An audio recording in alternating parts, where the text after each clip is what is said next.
The sun was setting over the city of Ur, casting a golden glow over the bustling streets. The people were going about their daily business, unaware of the danger that lurked on the horizon. For years, the armies of the great King Hammurabi had been at war with the barbarian savages from the mountains. These nomadic tribesmen were feared throughout the land for their ferocity and cunning. They lived in the rugged hills to the east, where the land was harsh and unforgiving.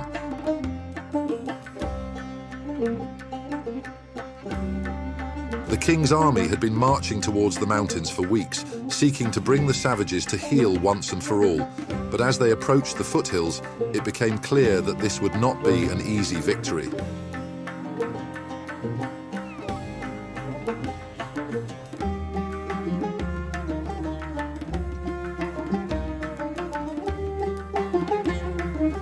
The barbarian leader, a tall and muscular man named Zim, had gathered his forces in the valley below. His warriors were mounted on swift horses, their faces painted with fierce designs to strike fear into the hearts of their enemies. As the king's army descended into the valley, they were met with a hail of arrows and stones.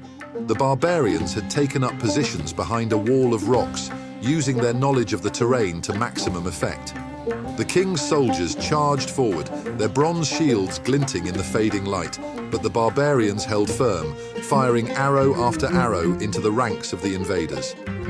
As night began to fall, the battle raged on, with both sides taking heavy losses.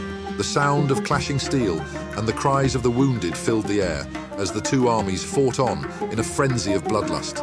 But as the hours passed, it became clear that the barbarians were beginning to gain the upper hand. Their superior knowledge of the terrain and their cunning tactics had allowed them to hold off the king's army for far longer than anyone could have expected.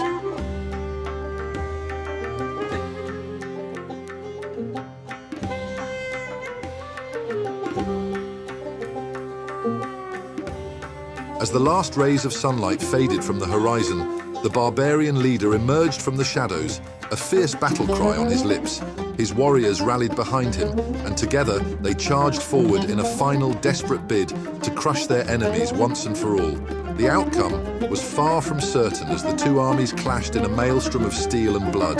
But one thing was clear: only one side could emerge victorious, and the fate of Mesopotamia hung precariously in the balance. As the battle raged on, the people of Ur cried out to their gods for help. The gods, who dwelled in the great ziggurat that dominated the city, heard their pleas and came forth to intervene.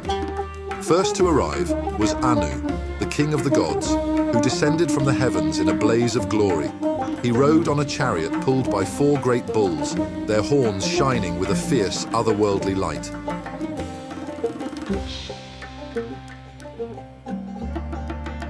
Anu was followed closely by Enlil, the air god, who brought with him a great storm that swept across the battlefield.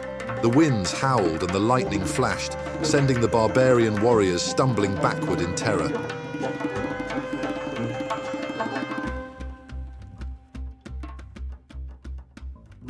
But the most fearsome of all the gods to arrive on the scene was Nabu, the god of wisdom and writing. He came forth from the ziggurat, his eyes blazing with a fierce inner light. Nabu held aloft a great tablet upon which were inscribed the secrets of the universe. As he moved across the battlefield, the tablet glowed with an eerie, pulsing light that seemed to pierce the very souls of the barbarian warriors. The warriors tried to resist, but it was too late. Nabu's tablet imbued them with a strange, unnatural energy that made their bodies twist and contort in ways that were not humanly possible. As the battle raged on, the gods continued to pour forth from the ziggurat, each one bringing with them some new and terrifying power.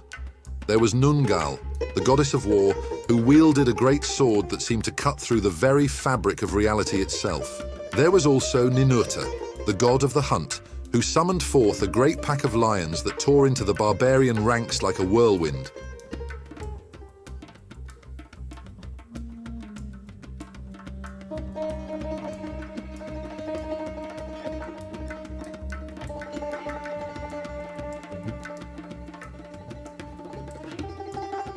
And finally, there was Inanna, the goddess of love and war, who brought with her a great passion that seemed to ignite the very souls of the warriors on both sides.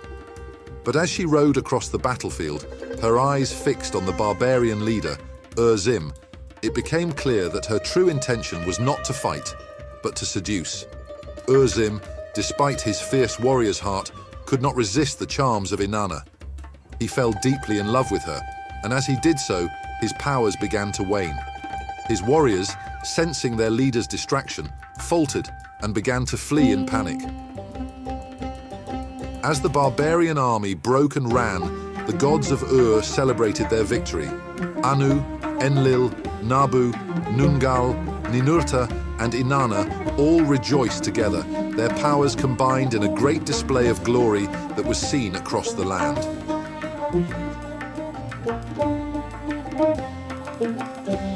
And so the people of lived in peace once more, thanks to the intervention of their gods. The barbarian threat had been vanquished, and the city could continue to flourish under the protection of its divine guardians.